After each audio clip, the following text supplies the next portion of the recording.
Anong mensahe ang kailangang marinig ng mga Scorpio sa period na to? Pwedeng nangyayari na itong magiging reading natin or mangyayari pa lang.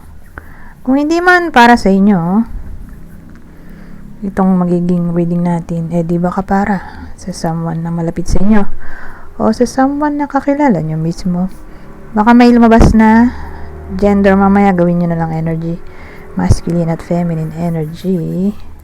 Pwede rin naman na wag nyo nang pansinin ang gender. Hindi ko masasabi kung anong magiging reading, kung positive ba o negative, depende sa kung anong mapipick up kong energy. Walang masama kung papanoorin ang sun, moon at rising sign, kasi bakalin man sa mga yan ay mag-resonate na sa sitwasyon nyo. Ano to? Ace of Pentacles.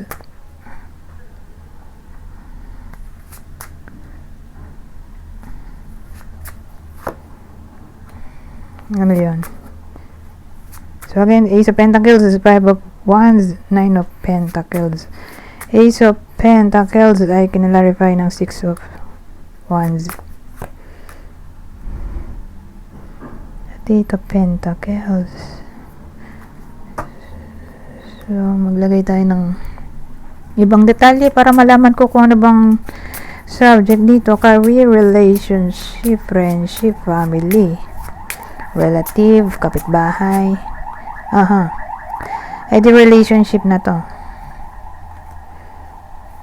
So, relationship reading. Anong meron? Fox. Letter. Ba yun? Maganda naman tong tatlo. Bakit ganun?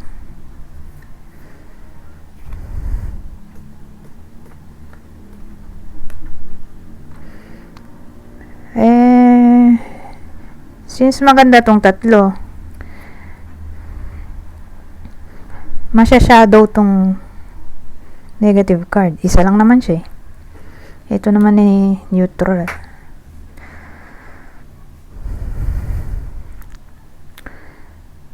So, in short, whether nangyayari na to or mangyayari pa lang, kasi may tendency ng relationship issues.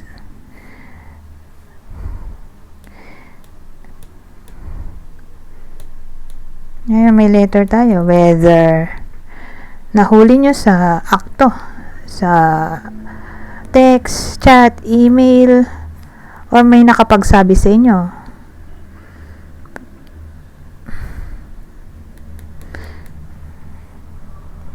Kasi parang may evidence dito na yun nga, may tendency ng possible cheating or deceptiveness. Pero sa case na ito, more like flirtation lang siya. Pasimula pa lang ba? Hindi pa siya yung malalang version. Siguro may makakapagsabi sa iba sa inyo na nakita raw yung partner na may kasamang iba sa ganitong lugar. Example lang. O nakita nyo mismo na yung partner nyo may kasamang iba. Or kundi nga in person, baka sa text. Nakita sa text, chat, email. Batagay may evidence dito na parang susuporta na baka may someone else. Ngayon, kung ganun man yung sitwasyon, maganda nga tong tatlong card in a way na mamamanifest na mawala na sa buhay yung possible third party. At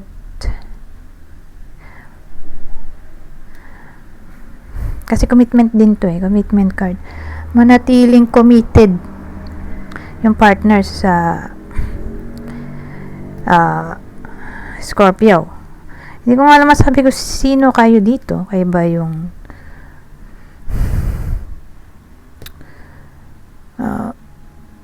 maaring magloko or person nyo. Wala kasi tayong gender pa sa ngayon.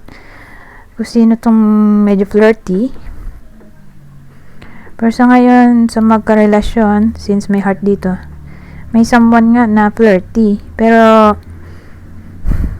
since maganda nga tong tatlong card, mananatili yung commitment sa isa't isa in a way na mawawala yung possible third party. Kasi nga, ma-realize nung nagloloko na mag-commit na lang sa partner niya, sa original. Ngayon, tingnan natin kung magdurugtong ba silang lahat or hindi.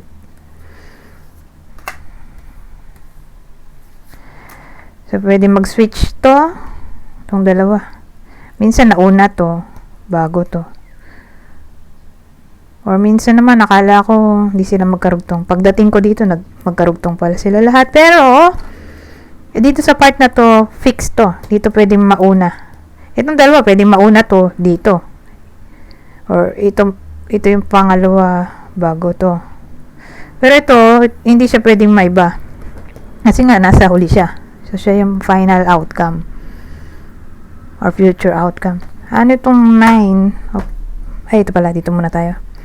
Sa pangalawang version or pangalawang card. Tingnan natin kung magdurog to.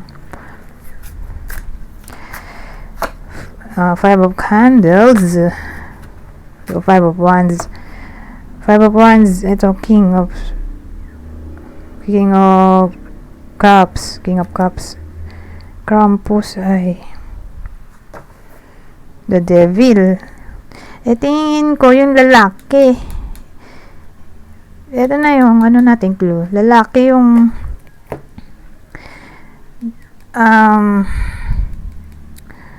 nagiging flirty. Nandito yung the Devil, katabi niya pa. Kaya ayun nag-away sila. Pero ganito, sabi ko nga kanina, pwede mauna to, tapos ito yung sumunod. So, hindi siya literally, ito unang sequence, pangalawa. May tendency na ito muna, nauna yung pangalawa bago yung panguna. So, dito sa panguna, dito natin nalaman kung sino yung nag-cheat. Kasi, dito binibigyan tayo ng idea na mayroong nag-cheat. Diba? Hindi natin masabi kung sino. Eto dito, nahimay na. Na, yun nga,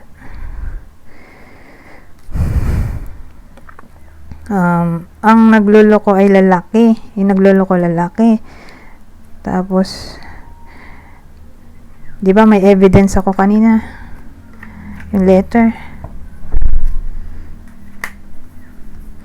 Ayun dahil nagkaroon ng evidence or ano ba sabi ko kanina? Pwede nahuli mismo sa akto ng babae. So, pag sinabi kong babae, pwede rin siyang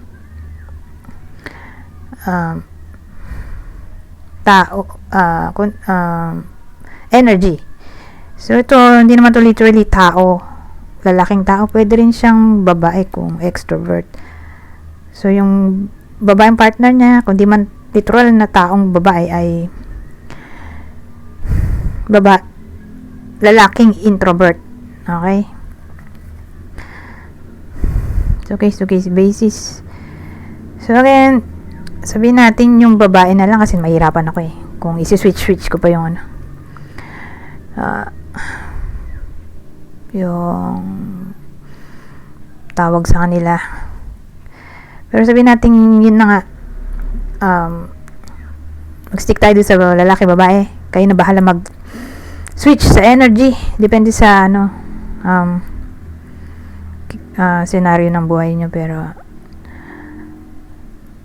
para di ako malito, yun nga, nagluloko yung lalaki, di ba? Tapos dito sa letter,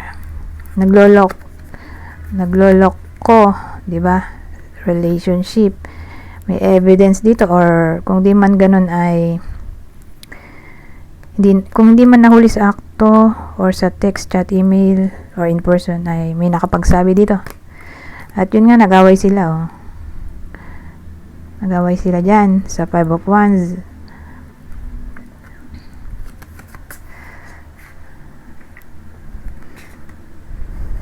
Tapos dito, yung sabi ko nga na mawawala yung third party. Diba?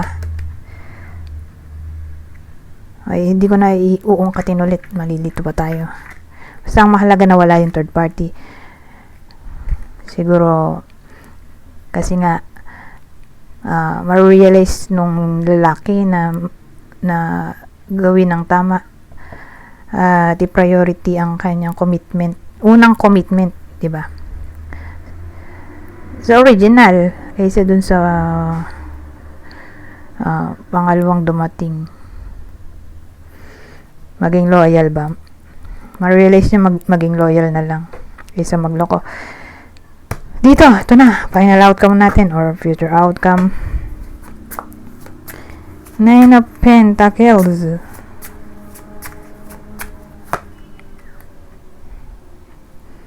King ulit, oh. Pero sa case na to, since siya yung unang lumabas, di siya kasal. Yung bida yung mga mag-lovers, sa kwento na to ay hindi sila kasal. Wala ring anak. Magjowa lang sila. So, hindi sila kasal. Wala ring anak. So, from King of Cups, nag-transform siya dito sa King. Ay, kala ko King of Pentacles to. King of Wands pala. Ano ba mas better? Tika natin. Pero kung Pentacles to, much better. Kaya, Wands. Tingnan natin susunod. Magus ay Magician. But, 9 of Pentacles.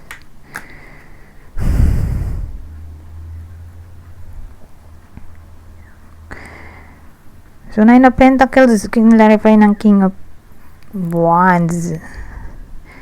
Tapos, Magician nga. Mukhang naman, okay yung ending.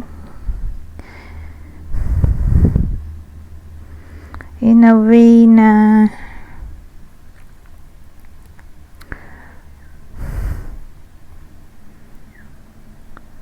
magbubunga ang effort. Teka, Magician, King of Wands.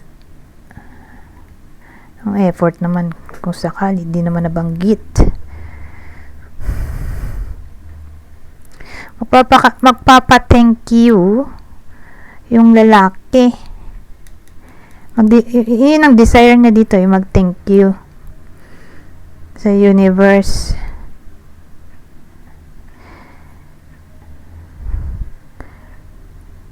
Kasi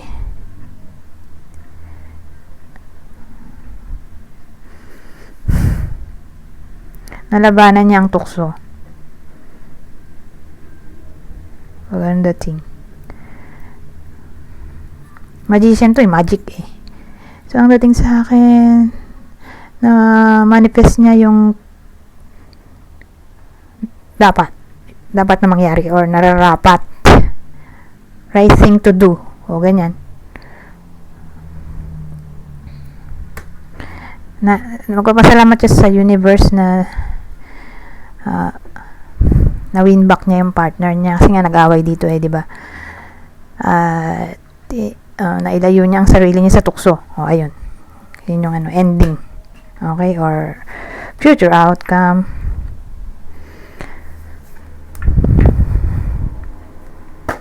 Anyways.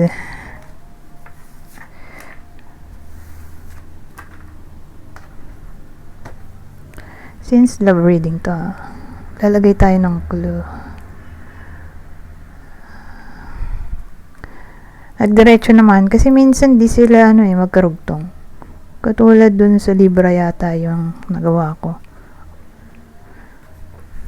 Hindi sila magkakarugtong. Hindi ko na maalala. Pero yun nga, madalas nagdurugtong. May chance din na hindi. tulad nga dun sa Libra. Pero again, hindi ko maalala kung Libra nga ba yun. Libra or Virgo. Pero tingin ko Libra yun. Anyways, ito yung possible partner ng Scorpio sa reading na to. Capricorn, Cancer,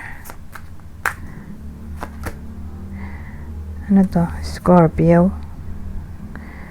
Ngayon, kung hindi man para sa inyo itong reading, di ba kapara?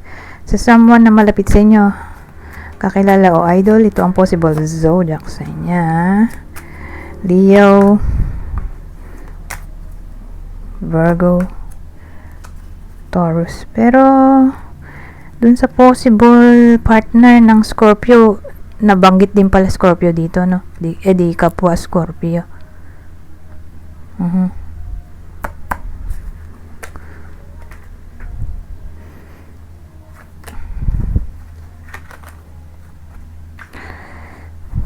Ayun.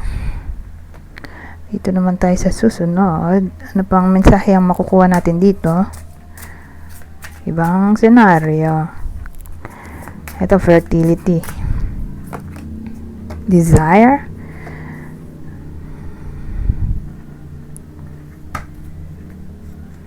Teka, clarify natin yan. Ano ang topic? Ay, di pala to.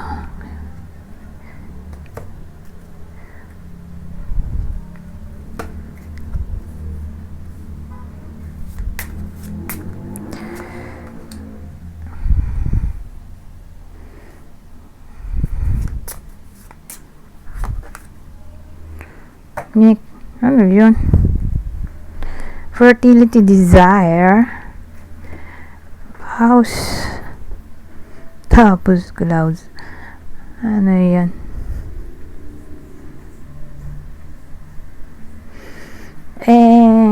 Sabihin natin ano to.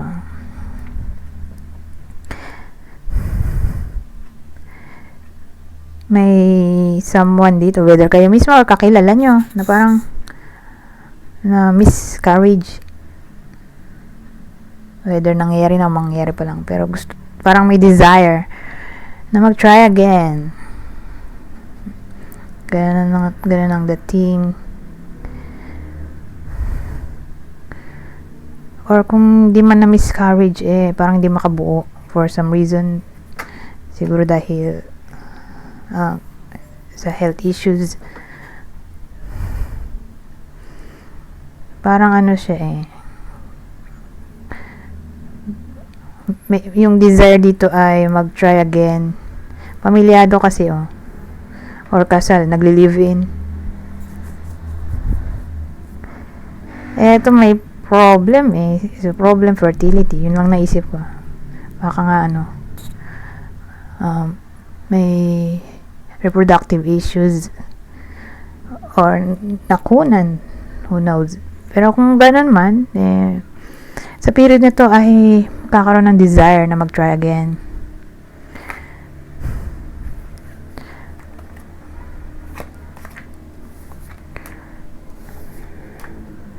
Ayun.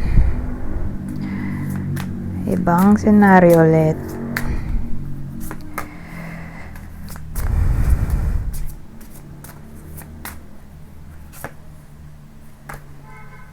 Understanding memory. Ano yun? Understanding memory. Diyos ko po. Hindi ko maintindihan. Kaya maglalagay tayo ng extra card.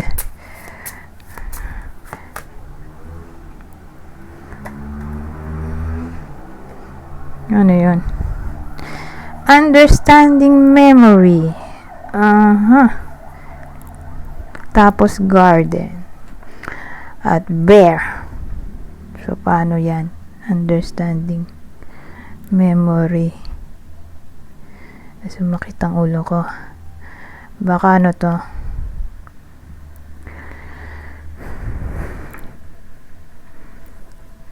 All about reconnection. Understanding memory. So, reconnection, more like reconciliation. O, alin man sa dalawa. Reconciliation or reconnection. Parang may someone dito. Whether kayo mismo to or kakilala nyo. Ha? Kasi kung di man kayo to, di kakilala nyo na malapit sa inyo na parang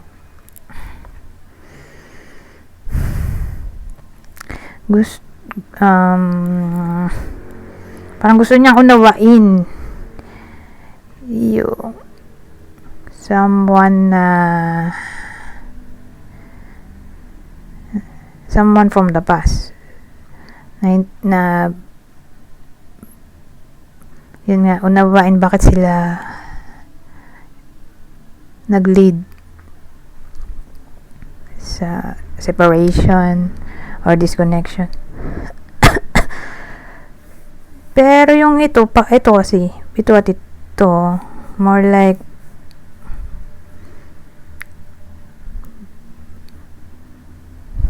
lalaki yung bida dito lalaki yung may desire na unawain yung nakasamaan niya nga ng loob.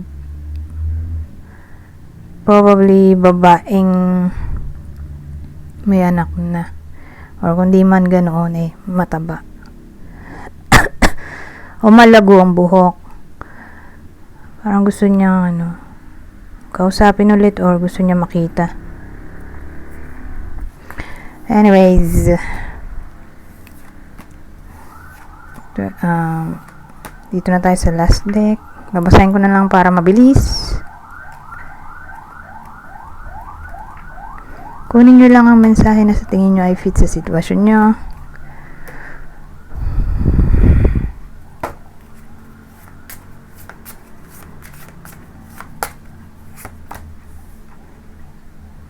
So, sabi, wisdom is your heritage. Seek knowledge and preserve it. So, kunin nyo lang yung mensahe na sa tingin nyo ay fit sa sitwasyon nyo. General advice at prediction na to sa period na to. Ito, threads. Weave the threads of your dreams. Your thoughts shape your reality. At ang huli, enlightenment. Enlighten lang pala. Illumination is near. A period of enlightenment and clarity awaits. Anyways, hanggang dito na lang. Goodbye for now.